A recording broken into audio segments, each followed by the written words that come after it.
Okay, let's get right into it. This should be pretty quick. It's pretty simple. What I'd like to stress here is, this is something that we go over every year in our programs, and it's the very basic stuff that you should understand. Every dentist should know that when we're extracting teeth, and I'm going to use this premolar as an example. This looks like number 28. Whenever we do an extraction, we need to do socket preservation, meaning that we want to preserve the volume of the walls of bone, especially if we're going to do an implant. If you're not going to do an implant, you still should preserve the volume of bone, because if they're going to get a partial or a denture or something, you need to maintain that bone as long as possible. If you don't, you're pretty much crippling the patient. You're not doing them a favor at all. So if they choose to not do bone grafts because of any other reason, economic reasons or something, obviously that's their choice, but let's try to do the best we can, okay? So over here in this tooth, as an example, tooth number 28, we're going to assume that this tooth is going to fall out, all right? Well, not fall out, we're going to remove it. Once we extract it, we're going to have four walls. Four walls, meaning that we're going to have the buccal plate, right? The buccal plate here. We're going to have the distal, we're going to have the mesial wall, and we're going to have the lingual wall. What that means is that if we have all these walls, we have nice nutrients for the blood coming in, right, to feed any kind of graft we do there. So what we're going to do is I'm going to now simulate this, and I'm going to assume that we pulled out a tooth. If you can see, we pulled out a tooth here for us, right? So the tooth is missing. So now you have a few ways of attacking this. When we're going to do this, we have to look at the soft tissue. Soft tissue is everything. We have to respect the soft tissue. If there's connective tissue, we want to preserve that. If there's no connective tissue, then we have to create connective tissue. How? We can do a free gingival graft. We can use membranes in there. There's several membranes we can go over today, and we will. But first, let's attack the graft. So if we're going to put a graft in here, there are a few graft materials you can use, as we all know. And if you don't, just got to go over it. You've heard this before in dental school, and you've heard it afterwards. There are four types of graft that we use. We use either one, allograft. Allograft is the graft that we get, autograft. Autograft is the graft that you get from the same person. All right. So if this is Bob, the patient, we're going to go to another part of his body, and meaning his jawbone or his tuberosity area or the ramus area, and we're going to remove some bone from his own body and put it back into this extraction site. Now, that's the best way to go about it because it's their own bone.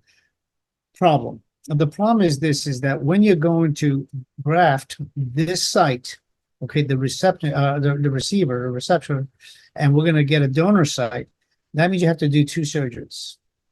Most patients don't want to go through two surgeries at the same day. It takes twice as long, and at the same time, it's not uncomfortable. It's uncomfortable, rather say. So a lot of times they choose to do an allograft, which is our second choice. So the second choice is allograft, which means that we get human bone from a tissue bank. And please use a reputable tissue bank, right? Because it's not always about the price. It's about going through a reputable tissue bank that is honest, and you'll know that from other people that work with us, but most of them are. So when you order this bone, you're going to have to order different kinds of bone. It could be cancellous bone or cortical bone, or you can get a mixture of 50-50. And if you're going to do a socket graft, there's a procedure you have to follow. If we're going to do an implant here in 6 months from now, we need to use something that's going to resorb or turn over quickly, 4 to 6 months, so that we can place an implant. If you use only cortical bone in here, or for example, today you also have tooth grinders where you can use grind a healthy tooth or a tooth that was extracted here that wasn't endodontically treated. You can grind the roots, the dentin, and the enamel. It becomes pulverized, it's treated, and you can graft the site. Problem, the turnover rate of that is not 6 months. It's a great deal longer. So you will not be able to place an implant 4 to 6 months later.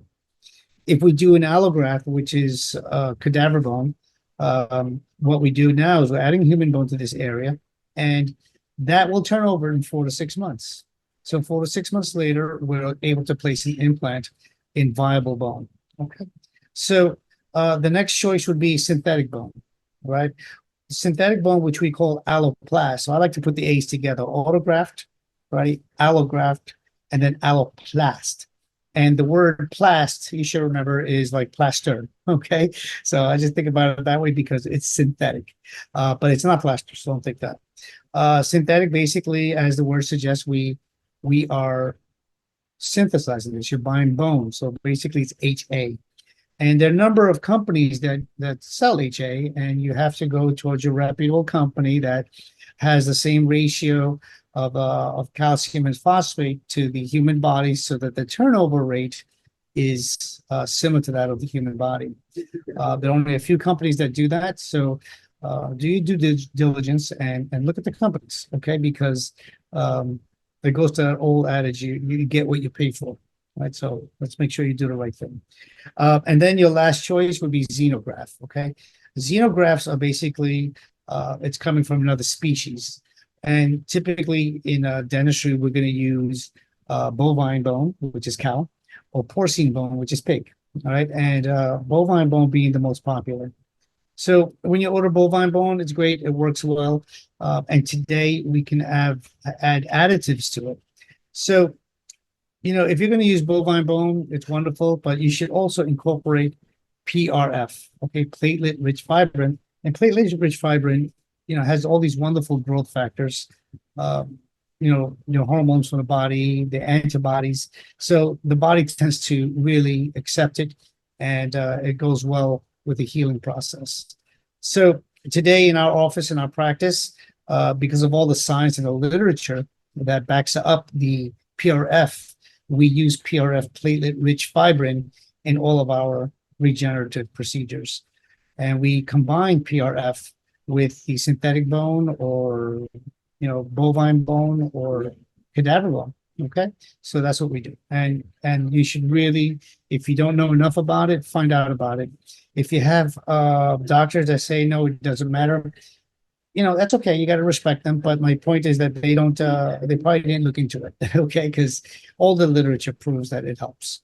Next, now that we did this and we have this anti-socket, can you see the anti-socket? I hope you can. So let's see if I can get this right here. We're going to add bone here, but we're going to assume there are 4 walls here. So I'm going to just, in this case, all you would have to do is add bone to the middle. And I'm going to add a little bone here just to show you. This would be synthetic bone. Okay. No, I'm sorry, not synthetic. This would be alloplast. All right. And what we did here, we just kind of simulated and we mixed it with water, but you would do saline. But if you know how to do PRF and draw blood, use blood. Okay. Use the PRF. It's the best thing. And so you would just put it in the air like so, and you have to treat the socket. Forgive me.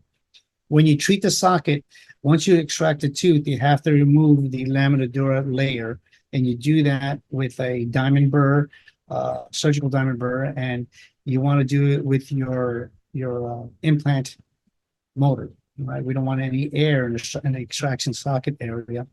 And when you do this, it'll clean off the surface of all 4 sides of the socket plus the apex.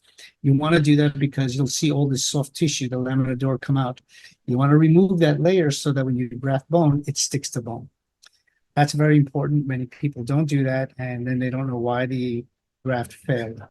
Right. So now once we add the bone, you just kind of scoop it in like so, and you want to pack it all the way to the bottom. Now, if you're using alloplast, I'm going to keep on doing this. If you're using alloplast or allograft or autograft, I want you to notice something. I'm going to get to this soon. So we're going to pack it.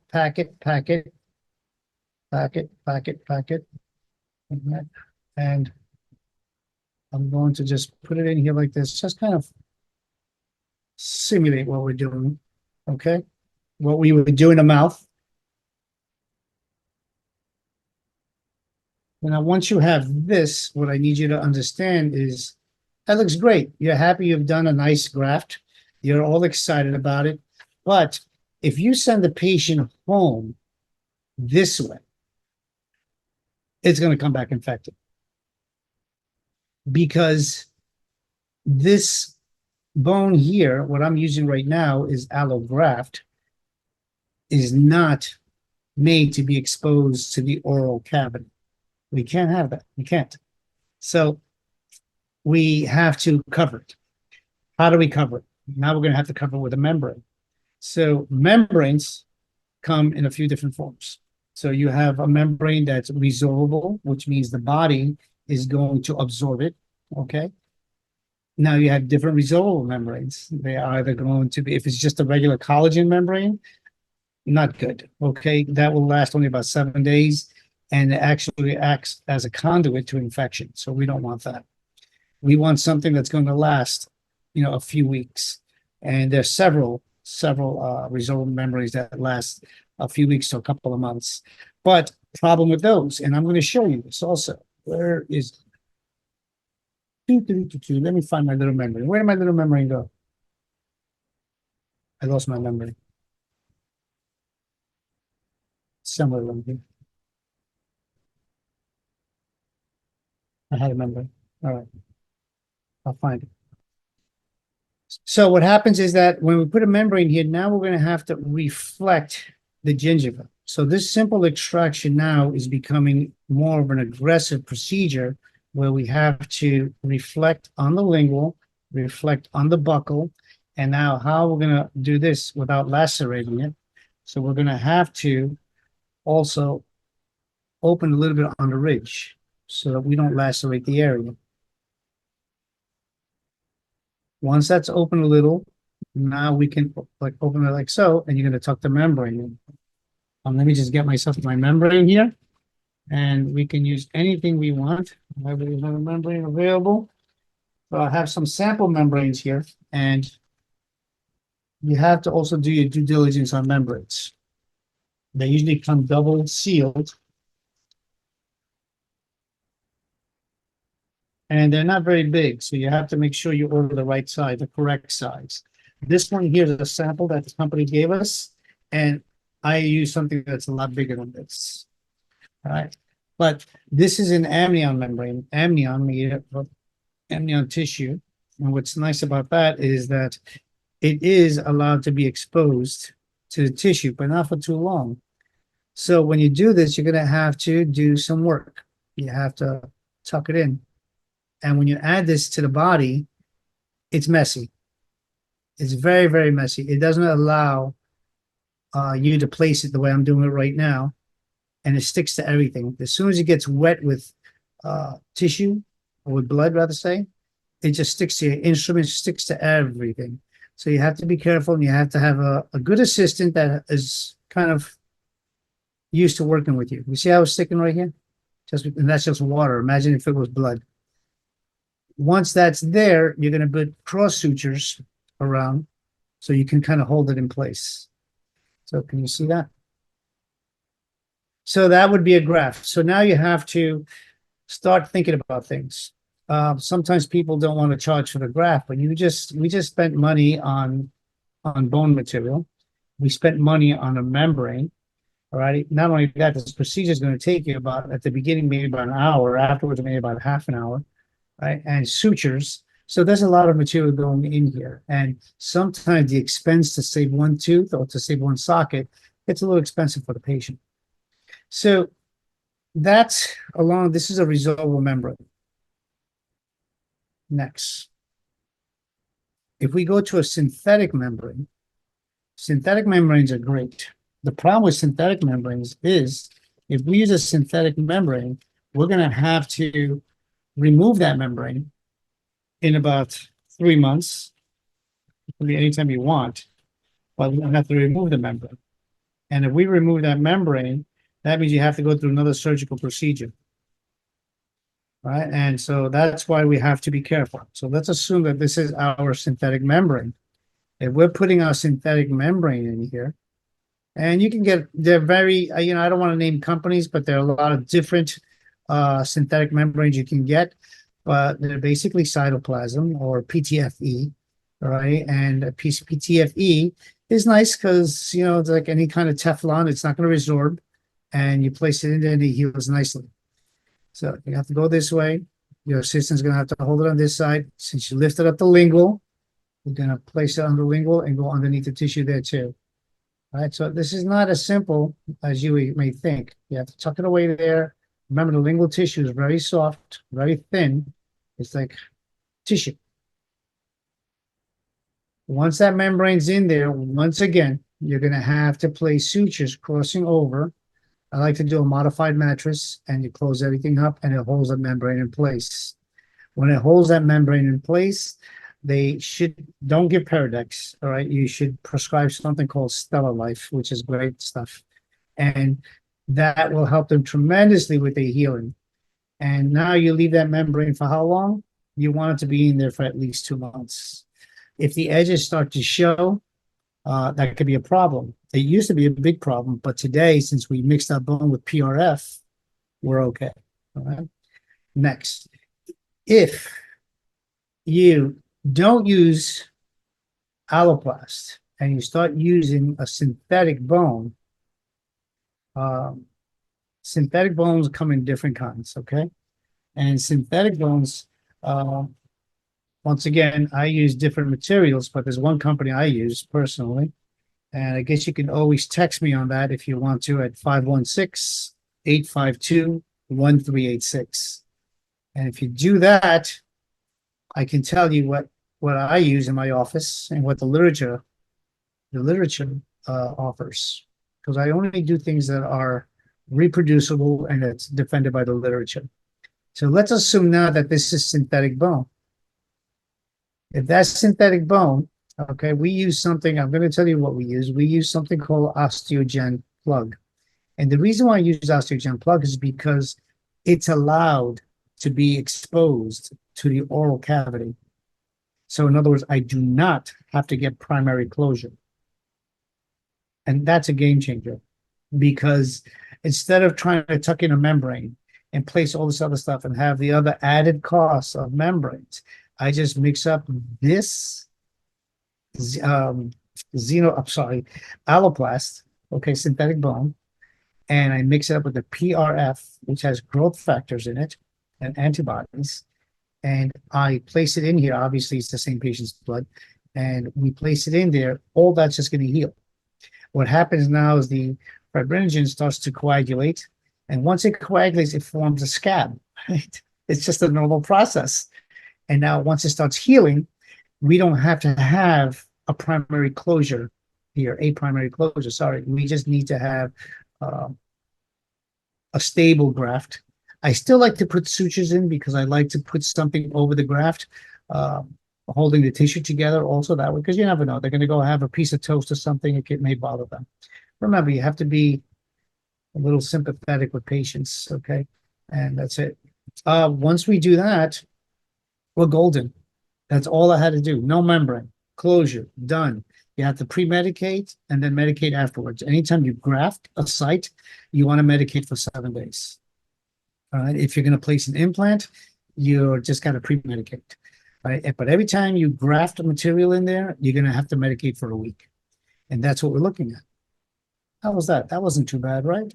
That is, bottom line, socket preservation with a graft. So every tooth you pull out, whether it's a central, whether it's a premolar, whether it's a molar, especially wisdom teeth, graft, graft, graft, graft. And I find it, all the articles show and point that the allograft, or the alloplast, I'm sorry, that I use works well.